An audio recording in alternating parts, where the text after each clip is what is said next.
Yo, mega love shoutout. Mega love shoutout sa ating mga kaisko niya, mga kapalabo at mga langga ko nandyan.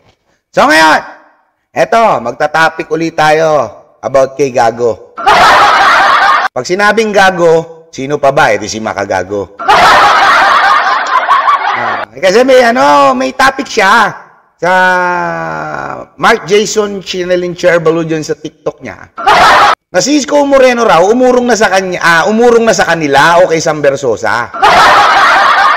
Umurong na. Kumbaga natakot na. Isko Moreno, takot na kay Sam Bersosa, urong na. Parang ganun yung ginagawa niya. Alam nyo, maganda pa, panoorin nyo muna bago ko reactionan ito yun. Umurong na po si Boy Benta, aka Isko Rap. Tignan nyo to. Yan ang unang nakalagay. Sino ka, Sam Bersosa? Lagi ka bang tiga Maynila? Legit ka bang tiga Maynila?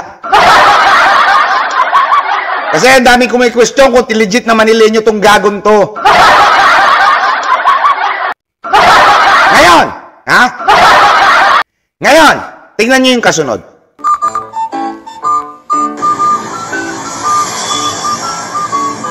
Sam Bersosa, salamat, mahal mo ang Maynila.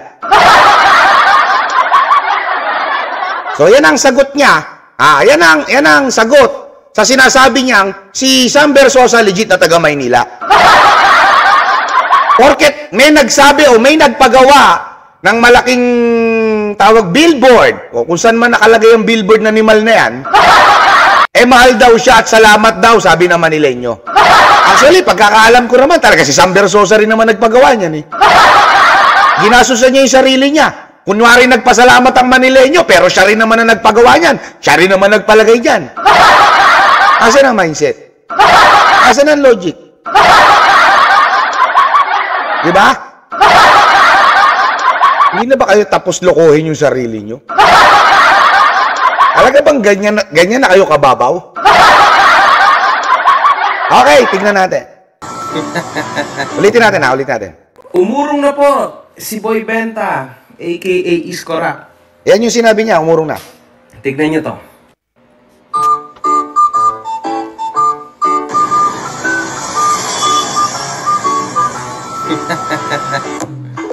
Diba? Yun lang yun, clickbait lang. Para manggigil yung mga Isko supporter, para manggigil yung mga solid Isko niya. Ilalagay niya sa title niya, to sa simula ng vlog niya, si Isko Moreno sumuko na. Sumuko na kay Sam Bersosa, anak ka ng tutya. Ito, reaction na natin. Kita po natin ang context. Umurong na po at nakikita kasi ng lahat kung gaano kabuti si SV bilang bagong mayor ng Maynila, kaya sobrang kabado na po talaga itong kabilang panig. Umurong na raw. Umurong na raw si kita raw ang context para maipakita ang bagong mayor ng Maynila at kabado na raw si Isko. From the word na bagong mayor ng Maynila, pukin ang ina mong kalbo. Dun palang fake news ka na. Hindi pa nagsisimula yung eleksyon, bagong mayor na. Hirap ka na bang iangat kaya nagsisinungaling ka na?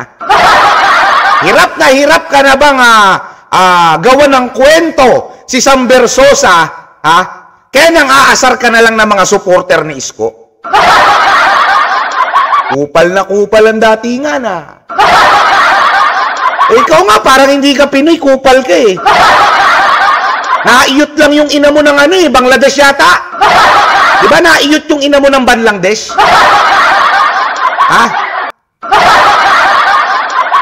Kung ikaw pwede ka magsalita ng ganyan, paano pag may nagsalita? Halimbawa ako, magsabi ako, yung nanay mo nagpaiyot sa Bangladesh para ipanganak o magkaroon ng lahi o para magkapera, para mabuhay ka. Papayag ka. Total, pwede naman yung ginagawa mo Sabihin ko rin na makagago yung nanay mo. Yung nanay mo hirap sa buhay. Nagpaiyot sa Bangladesh. Para lang mabuhay siya at makapanghutot siya ng pera sa ibang lahi. O para mabuhay ka, punyeta ka. Talagang pagsalot ang ina, salot din ang anak. Nakikita nila na ang pagbato ng negatibo hindi epekto. So ngayon, sino ba nagbabato ng negatibo? Ni wala nga kayo mapakita na si Isko nagsalita dyan sa buwakan ng inang SB nyo. Meron ba? Ang tanong, meron ba? Wala naman, di ba? Wala. Laging kayo ang naninira o laging yung SB mo ang naninira. Kesyo ng utang ng ganito, ganyan. O, tita mo, kayo ang hindi sports. Kayo ang kupal sa politika. Kayo ang panggulo sa eleksyon ng Maynila. 3% lang ang meron ng SB mo. Huwag kang mangarap, makagago. Kailangan nilang mag-isip ulit ng ibang bagay. Ikaw ang kailangan mag-isip ng ibang bagay. Sabi mo nga sa live ko kagabi, napakabuti ni Isko pero ngayon gago na. Pero ngayon budol na.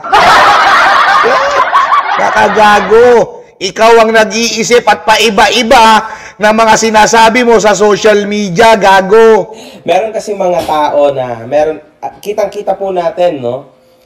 Na si Isko Moreno ay sobrang dami ng ginawang kasalanan sa bayan ng Maynila. Oh, doon pa lang pa rin, fake news ka na.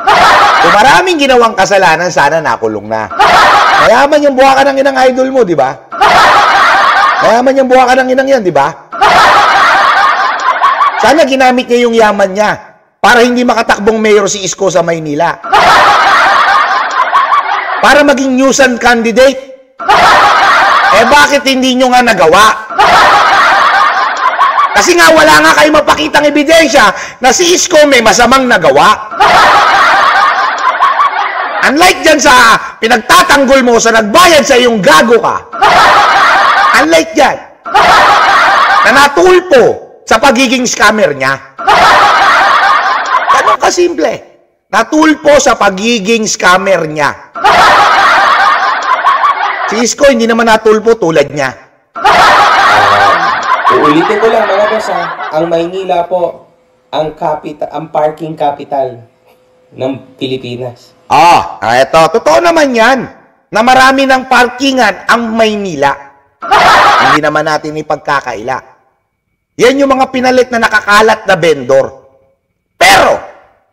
Pero, ang mga parking, lalo na sa Divisoria, nasa island, na kung saan dating daanan ng tren at wala naman dumadaan. Hindi ka naman makakatawid ron, tanga. Anong silbi ng island kung di syempre pakinabangan? Bawal tumawid ron, may tamang tawiran. May overpass, bobo. So anong lalagay mo ron sa gitna ng island para pagkakakitaan ng Maynila? Kasi yung mga motor na nakaparking doon, makagago, maniwala ka, hindi nagkakalat. At maniwala ka, yung mga parking attendant na nandun, lalo na nung nakaupo si Isko, nakaayos. Organize ang pagpapark ng sasakyan. Unlike nung naabutan ni Isko na sobrang kalat, na nakaka-traffic at nakakagulo sa daan. Hindi po nakakagulo sa daan yung parking na sinasabi mo, especially sa Divisoria. Hindi po nakakaperwisyo sa tao. Nasa gitna ng island, bawal tumawid dyan, tanga. Mag-isip-isip ka, makagago, gagawa ka lang ng paninira. Kanina, sabi mo, clickbait, na si Isko umurong na. Urul ka ba? 80% si Isko, 3% lang yung idol mo. 3% lang yan, puta, uurungan ni Isko. Hindi nga pinapansin ni Isko yan eh. Paano uurungan? So in short, gumawa siya ng parking lot. Napakaraming parking lot upang pagkakitaan niya. Tandaan niyo yan. Pagkakitaan ng Maynila. Maynila ang nakikinabang sa parking. Maynila, ang tumatanggap ng benepisyo sa nakukuhang parking fee, tanga. Hindi si Isko kasi yung parking fee na yan, may resibo yan, bobo. Yung parking na yan, hindi naman laway yan eh. May resibo ng City Hall yan eh. Kung may resibo ng City Hall, legal yan. At uulitin ko, hindi nakaka-traffic, nakakalat-kalat sa daanan yan. Ano ba naman yan? Mga boss, dyan talaga nagsimula ang lahat. Kaya, Instead na gawin na maayos ang Divisoria, ginawa na lang pong parking lot. Pumunta ka o puntahan mo yung mga video ng Divisoria, tignan mo kung naging makalat. Saan ka nakakita? Ang ginawang parkingan na Divisoria ni Isko Island, na kung saan hindi nakakalat at hindi nakakatraffic sa tao, hindi nakakasagabal sa tao, sino nga angay dyan? Bukod sa hindi nakakasagabal sa tao, nakakatulong sa pondo ng gobyerno, na kung saan yan na ipinantutulong ni Isko Moreno, sino nga angal dyan? Nagtataka nga ako eh. Hindi ka naman tiga Maynila, lalong hindi ka nagpupunta ng Divisoria, pero nagre-reklamo ka. Buti sana kung may negosyo ka, na kung saan lagi kang nasa Divisoria, magreklamo ka. Ang problema, hindi ka pa yata nakakapunta ng Divisoria, pero ang dami mo ng reklamong bayaran ka. Yan ang bumubuhay sa pamilya mo. Yan yung kinakain mo sa pamilya mo. Yung binabayad sa'yo. Pinapakain mo sa nanay mo. O kung may tatay ka pang hayop ka, eh galing sa masama. Pag galing sa masama, hindi yan nalalayo sa pagnanakaw, tanga. Proud na proud ka pa na bayaran ka. Proud na proud ka pa, yung ina mo nabubuhay na lang dahil sa paggawa mo ng masama. Pag nakita ko yung nanay mo, kukutusan ko yan sa noo. Iningina mo, magreklamo ka na. Wala ka rin namang karapatang magreklamo. Kaya kung ikaw nga, lakas mong manira ng tao, tapos pag ikaw binanatang ka, magre-reklamo ka.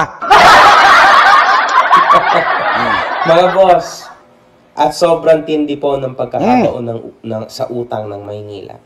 At sa totoo lang, kahit manalo si Sam Versosa, ganun din.